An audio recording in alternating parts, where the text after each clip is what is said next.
इस प्रोग्राम का मकसद भी है, इस देश के वैज्ञानिकों का एक दर्द भी कह सकते हैं कि वो देश की तरक्की के लिए, इंसान की जिंदगी को बेहतर बनाने के लिए दिन रात जुटे हुए हैं।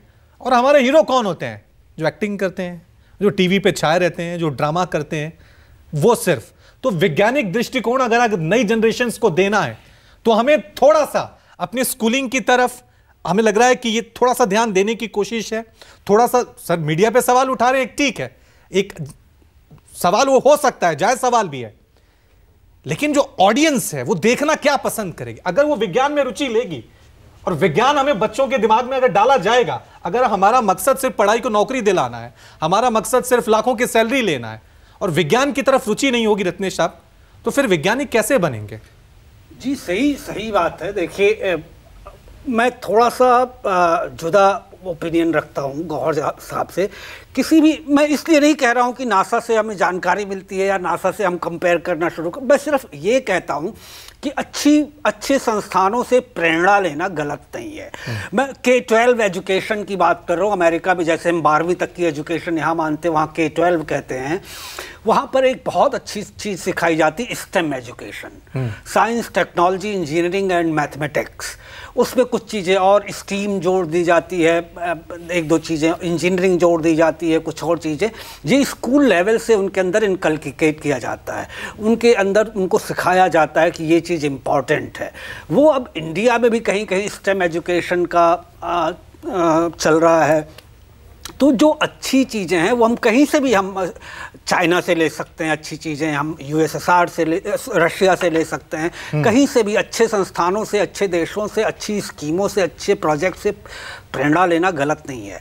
भारत में साइंटिफिक सोच की कमी नहीं है, लेकिन उनका परिमार्जन होना, उनको प्रेरणा देना, उनको प्रोत्साहन देना, ये होना चाहिए। बिल्कुल बिल्कुल, प्रेरणा देना। क्योंकि आखिरी के 2 मिनट बचे हुए हैं, एक मिनट में पूजा का भी लूंगा और प्राची आपकी तरफ।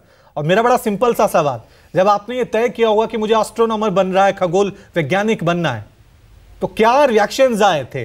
आज तो कहते हैं IAS बनो, डॉक्टर बनो, इंजीनियर्स बनो, तो आपके मन में क्या था और क्या रिएक्शंस तब आए थे?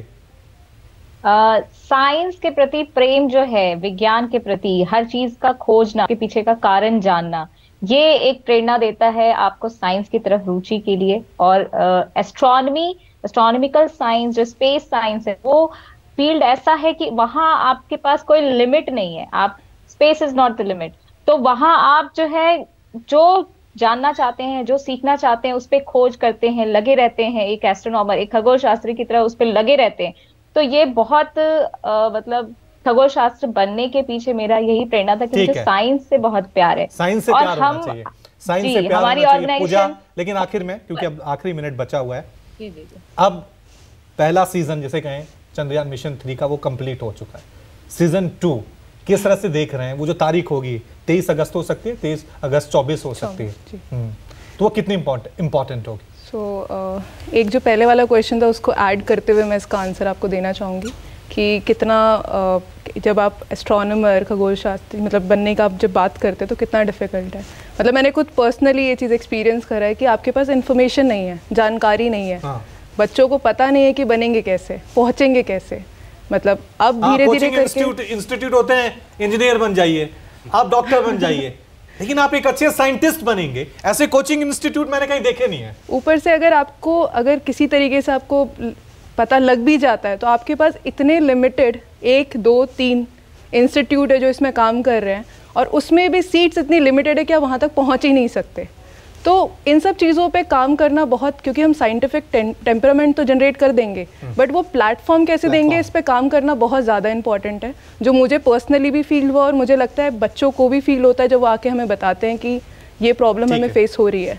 और जो आपने बोला कि लास्ट डेट जो हमारी है, तो 23 अगस्त, 24 अगस्त जो भी डेट फाइनल होती है लैंड करने की, अपने आप में बहुत आज से भी ज़्यादा इंपॉर्टेंट होगी। बहुत ज़्यादा। तो यही पूजा कह रही हैं कि जो अब दूसरा पार्ट होगा वो बहुत ज़्यादा इंपॉर्टेंट होता। पिछली बार चंद्रयान मिशन 2 में पहला पार्ट कामयाब रहा था, दूसरे पार्ट में ही एक कदम पीछे रह गए थे। लेकिन इस बार उम्मीद है, सुनो गौर से दुनिया वालों, सबसे आगे होंगे हिंदुस्तानी, हम कामयाब होंगे। इसी वैज्ञानिक दृष्टिकोण के साथ इस प्रोग्राम को फिलहाल यहीं विराम देते हैं, फौरन हाजिर होंगे। बहुत बहुत शुक्रिया आप सभी का इस चर्चा में शामिल होने के लिए। एक छोटा सा ब्रेक ले रहे हैं, देखते रहिए।